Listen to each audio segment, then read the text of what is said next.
जी अस्सलाम वालेकुम। मैं हूँ अवैस सलीम और आज मेरे साथ हैं मेरे दो दोस्त जावेदुर रहमान इस्लामाबाद से और जुल्करनैन ताहिर लाहौर से। खान साहब अपनी तकरीरों में आजकल बार बार जो है वो इलेक्शन का मुतालबा कर रहे हैं, फिर वो मुकदमात का तस्करा कर रहे हैं शरीफ खानदान पे और अपने सियासी मुखालफीन पे। तो हमने सोचा कि इन दोनों चीज़ों पर आज थोड़ी थोड़ी बात करते हैं, क्योंकि जुल्करनैन इन दोनों चीज़ों को कवर करते हैं और इक़्तिदार के ऐवानों में जो कुछ हो रहा है उस पर नज़र रखते हैं जावेद साहब। तो आप दोनों का बहुत शुक्रिया वक्त देने के लिए। मेरा ख्याल है कि जुल्करनैन आपसे शुरू करते हैं। इमरान खान साहब बड़े तवातुर से अपनी तकरीरों में ये दोहरा रहे हैं कि जी हम जो बड़े करीब पहुंच गए थे सजा दिलवाने और नैब और एफआईए के केसेस के जरिए इन तमाम जो वो मुबैना तौर पर चोर डाकू का लफ्ज इस्तेमाल करते हैं, लेकिन अब ये इक़्तिदार में आ गए हैं और इनका एजेंडा ये है कि ये अपने केसेस खत्म करवाएंगे और इन्होंने जो है वो एफआईए के अफसरों को भी तब्दील कर दिया है। तो आप जरा बताएं कि इस हवाले से एक्चुअल सूरत हाल है क्या इस वक्त? लेकिन अगर अगर हम एफआईए का केस लें जो 14 बिलियन का एग्जैक्टली, जो कि खान साहब अक्सर 16 बिलियन कोट कर रहे होते हैं, हम्म। शहबाज शरीफ और इनके साहबजादे जो हैं हमजा शहबाज, हम्म। ये 14 बिलियन का मनी लॉन्ड्रिंग का केस है। बेसिकली ये है शुगर स्कैम से रिलेटेड है कि हम्म। पैसा इन्होंने अपनी शुगर मिल से कमाया, कमा के सारा इन्होंने लॉन्डर करवा दिया, ट्रांसपोर्ट कर दिया, मोस्टली इन यूके। हम्म। और जहाँ पे दूसरे साहबजादे इनके सुलेमान शहबाज बैठे हुए हैं, और कहा यही जाता है कि he is the main culprit, hmm. क्योंकि वो साहब सारा इनका फैमिली बिजनेस वही देखते हैं। क्योंकि जब भी शहबाज शरीफ को एफआईए में बुलाया गया, doctor Rizwan who is no more, last week heart attack हुआ, कहा यही जा रहा था कि वो काफी प्रेशर था, लेकिन खैर उनकी मेडिकल हिस्ट्री भी थी, कैंसर सर्वाइवर थे। तो जब भी शहबाज शरीफ पीयर बिफोर हिम या हमजा, तो उन्होंने कहा जी वो सारा बिजनेस तो सलमान देखता है, तो सलमान तो इस टाइम लंदन में बैठा है, तो उससे कांटेक्ट कर ले, वही आपको सारी डिटेल बताएगा। तो हम्म। बेसिकली एफआईए की जो पुरानी टीम है, अब वो टीम भी ऑलमोस्ट सारी रिप्लेस हो गई है, प्रोसिक्यूटर भी चेंज हो गया है। इनका तो ख्याल है कि ये सॉलिड एविडेंस है हम्म। शहबाज शरीफ फैमिली के ऊपर, और इसी फ्रस्ट्रेशन का नतीजा था इमरान इमरान खान साहब की, जिसकी वजह से उन्होंने शहजाद अकबर को भी फायर किया कि भाई क्या कर रहे हो, इतना स्ट्रॉन्ग केस है और इनको कन्विक्ट नहीं करवा रहे। हम्म। तो यहाँ पे उस वक्त भी खान साहब की फ्रस्ट्रेशन जिसे कह लें काइंड ऑफ जेन्युइन थी, और अब उन्होंने जिसे कह लें spoken his mind out, heart out before senior journalist, जिसमें उन्होंने कहा जी कि कुछ इसके अलावा केसेस थे जिन पे ये 8-10 लोगों को कन्विक्ट हो जाना चाहिए था, जो कि नहीं हुए, और वो इनडायरेक्टली उन्होंने ब्लेम किया एस्टेब्लिशमेंट पे कि वो नहीं चाह रहे थे। हम्म। बिल्कुल सही। तो आपके ख्याल में इसकी वजह क्या हो सकती है? क्या एस्टैब्लिशमेंट जो है वो उस वक्त की अपोजिशन और आज की जो हुकूमती जमातें हैं इनके खिलाफ उस हद तक नहीं जाना चाहती थी, इनको अपने हाथ में रखना चाहती थी एज एन ऑप्शन, या आपके ख्याल में सबूत उतने ज्यादा नहीं थे कि प्रोसिक्यूट किया जाए? दो तीन चीजें थी इसमें। पहली चीज तो ये थी कि खान साहब पूरी तरह से ओवर एम्बिशियस थे कि हम्म। मैं किसी तरह उस वक्त की ऑपोजिशन को हम्म। मैं उठा के जेलों में डाल दूं, हम्म। ताकि मेरे आगे कोई बंदा ना बचे, अल्टीमेट ऑप्शन मैं ही रहूं। हम्म। जो इनका 10 साल प्लान था उसी का पार्ट ऑफ दैट था। हम्म।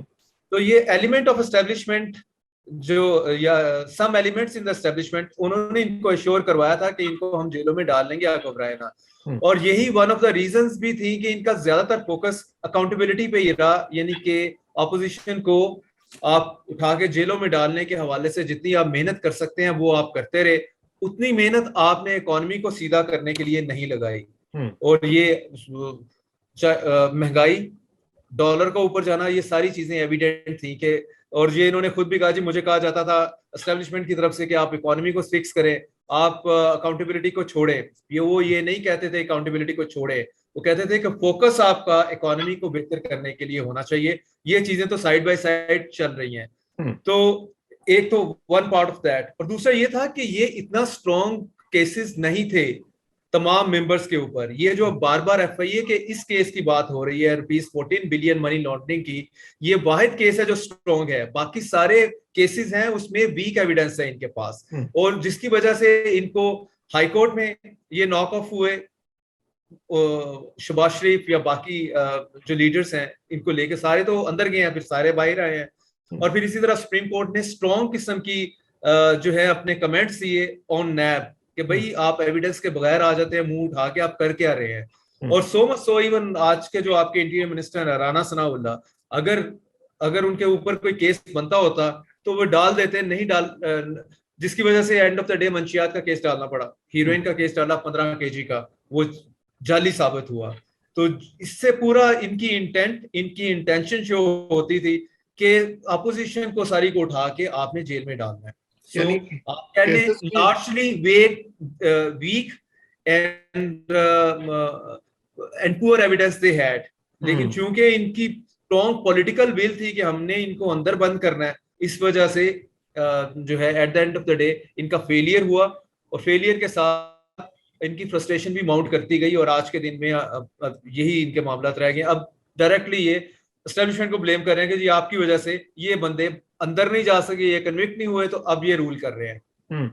बिल्कुल। और जैसे आपने कहा कि इनकी ख्वाहिश जरूर थी कि अपने मुखालफिन को डाला जाए जेलों में, लेकिन शायद उतने सबूत भी नहीं थे, पिक एंड चूज भी हो रहा था, क्योंकि इसी तरह के केसेस में जो है वो शुगर स्कैंडल का जैसे आपने तस्करा किया, खुसरो बख्तियार और परवेज इलाही की जो फैमिली है उनके खिलाफ कोई कार्रवाई नहीं हुई, क्योंकि उनसे सियासी मफाद हासिल करना था इमरान खान साहब को। तो जावेद, ये जो अब बयानियां बना रही है पीटीआई, इमरान खान साहब ने जो अपनी तकरीरें की हैं या जिन साफियों से उन्होंने मुलाकात की है, वो हर चीज का इल्जाम एस्टेब्लिशमेंट को देने की कोशिश कर रहे हैं कि मैं अगर काम नहीं कर सका, परफॉर्म नहीं कर सका, तो जिम्मेदार एस्टेब्लिशमेंट थी। मैं अगर अपॉइंटमेंट्स मेरी चैलेंज होती हैं, लोग कहते हैं, तो उसकी वजह एस्टेब्लिशमेंट थी। अगर इकॉनमी खराब थी उसकी वजह एस्टेब्लिशमेंट थी। अगर मुबैना चोर डाकू अंदर नहीं जा सके उसकी वजह एस्टेब्लिशमेंट थी। मैं इक्तदार से निकला तो उसकी वजह एस्टेब्लिशमेंट थी। तो इनका वाकई ये ख्याल है कि ये इतनी गुबार जो है वो उड़ा देंगे कि उसके पीछे सारा कुछ छुप जाएगा, इनकी परफॉर्मेंस भी छुप जाएगी, और एस्टैब्लिशमेंट इनसे डर के दोबारा इनको इख्तिदार में भी ले आएगी। जी बहुत शुक्रिया। ये बयानियां जो देखे ना अगर आप, तो पिछले 1 महीने में ये तकरीबन 4 बयाने चेंज कर चुके हैं। सबसे पहला बयानिया जो इन्होंने सबसे पहले जो चीज मंजर आम पे लेके आए वो खत लहराने से, बैरूनी साजिश से। बैरूनी साजिश कुछ अर्सा वो चूरन चला, उसके बाद वो उस तरह से बिक नहीं सका। फिर उसके बाद एक और बयानिया सामने आया। अब हम आते हैं कि अब मौजूदा क्या है। आज आपने असद उमर साहब को सुना होगा।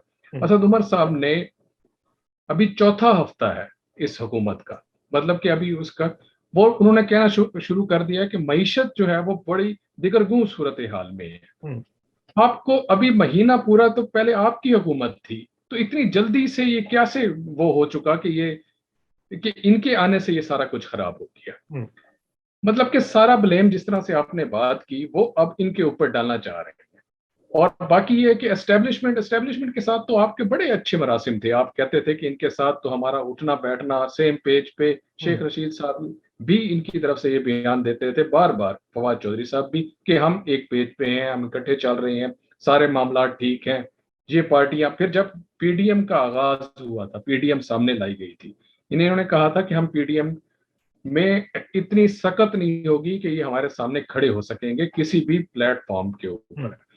अब उन्होंने इनको शिकस्त दी और शिकस्त फाश दी इसके अंदर। उसके बाद ये हिम्मत नहीं कर सके, जो हौसला नहीं कर सके, अगर हम इसको हिम्मत ना कहें, हौसला नहीं कर सके उसके अंदर बैठने का, पार्लियामेंट के अंदर बैठ के ये बातें करने का, जो अब बाहर से बातें कर रहे हैं। असद उमर साहब ने आज ये बात की है, ये आगे जाके और भी बातें करेंगे मईशत से मुतल्लिक। ये वही असद उमर साहब हैं जो 2018 में इक़्तिदार में आने से पहले पहले ये कहा करते थे कि जी पेट्रोल 40 रुपए का होना चाहिए, बिजली और गैस की कीमतें आधी होनी चाहिए, और इक़्तिदार में आने के बाद जो है वो ये सारी चीजें भूल गए थे। जी बिल्कुल। और ये हमाद अजहर को हमेशा ये असेंबली में खड़े होकर एक बात किया करते थे, कि अपोजिशन को यार कोई अच्छी फिगर दिया करो, इनके पास फिगर्स ठीक नहीं होते, इनकी फिगर्स ठीक किया करें। अब महीने के बाद ये वही फिगर्स जिनकी ये बात कर रही हैं, अब ये कहते हैं कि जनाब इनसे मईशत संभल नहीं रही, और ये वही मईशत है। अभी 4 हफ्तों के अंदर कितना एक फर्क आ जाएगा। अब मसला ये है कि अब इनके बयानिए आए रोज चेंज हो रहे हैं, समझ नहीं आ रहा कि किस तरीके से वो करें। दूसरी तरफ उनकी भी सूरत हाल थोड़ी सी परेशान कुन है, वो भी समझ नहीं पा रहे कि किस तरह से इस सारे मामले को हम किस तरह से संभालें, खसूसन PMLN, क्योंकि बाकी लोग जो हैं वो जरा पर्दा स्क्रीन से पीछे हटे हुए हैं, या उस तरह से सामने नहीं है, या लोगों की तवज्जो उधर जा ही नहीं रही। अब ये देखना है कि ये जब इकट्ठे इत्तेहादी बैठते हैं ये किस फैसले पे पहुंचते हैं। एक बात तो बड़ी चल रही है कि जनाब असम्बलियां तहलील हो जानी है 3 हफ्तों के अंदर। इन्होंने आज जब मिफ्ता इस्माइल कह रहे हैं कि हमने बरकरार रखा हुआ है, या पेट्रोलियम से इन्होंने मशरूत कर दिया असम्बलियों को। आज तक की जो नई बात है वो ये है कि पेट्रोलियम की मसनूआत यानी वो पेट्रोल बम जो हमेशा अवाम पर गिरता था अब असेंबली पर गिरेगा। जी बिल्कुल। अब वो कहते हैं कि हम पेट्रोल बढ़ाते हैं, न जाए रफ्तार न पाए मानन, बढ़ाते हैं तो अवाम हमारे पीछे है, नहीं बढ़ाते तो IMF हमें नहीं छोड़ती, तो हम किधर जाएं। अब जनाब ये आपकी पेट्रोलियम की मसनूआत जो है ना, ये सबसे इम्पोर्टेंट चीज बन चुकी है, और वैसे है भी इम्पोर्टेंट। अब देखते हैं कि ये जो असम्बलियां तहलील करने वाली बात है, ये पेट्रोलियम से मशरूत रहती है या नहीं रहती। तो जुल्करनैन आपके पास क्या खबर है, क्योंकि इस वक्त बैटल ग्राउंड पंजाब बना हुआ है, जलसे मुस्लिम लीग नून भी कर रही है, इमरान खान साहब भी कर रहे हैं, दोनों का फोकस पंजाब पर है। आपको क्या लग रहा है कि ये इलेक्शन मुहिम का हिस्सा है, दोनों फौरी इलेक्शन को देख रहे हैं, या सिचुएशन डिफरेंट है?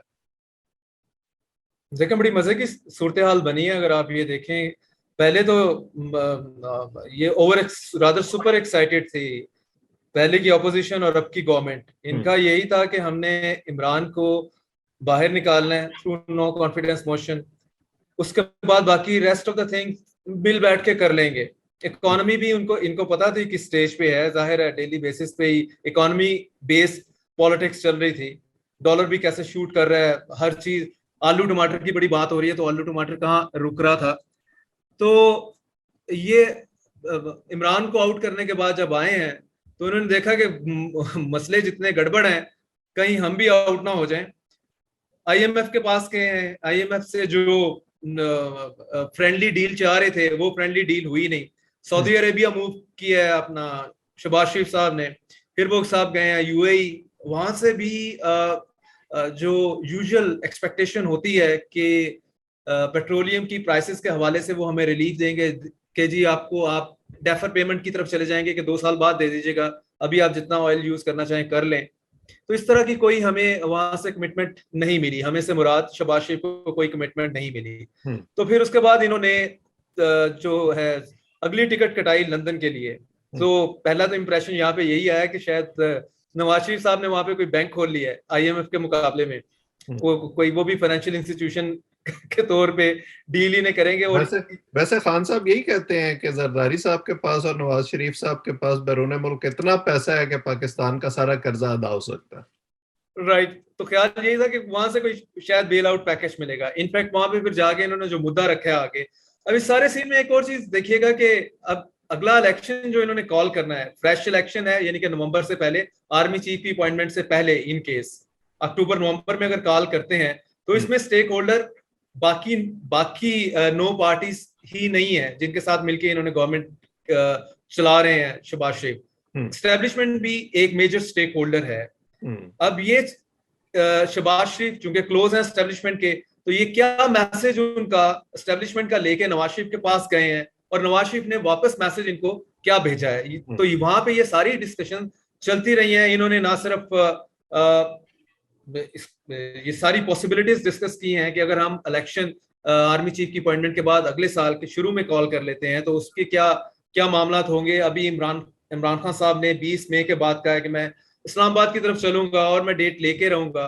तो क्या इमरान खान साहब को आपने पकड़ना है, नहीं पकड़ना तो क्या लॉन्ग मार्च को फ्री हैंड देना है, फ्री हैंड नहीं देना तो लोग पहले से पकड़ने हैं। तो ये सारी चीजें काफी थ्रैश आउट की हैं इन्होंने 3 दिन की मीटिंग्स में। और लुब्बे लबाब जो 2-3 मेजर मैसेजेस हैं जो कि वापस ला के इन्होंने एस्टेब्लिशमेंट की टेबल पे रखने हैं और जरदारी साहब की टेबल पे रखने हैं। तो वो अब मेरा ख्याल मामला आजकल में ये प्रोसेस शुरू होगा। तो दोनों चीजों को अभी किसी चीज में आप ये कह लें कि ये नहीं है कि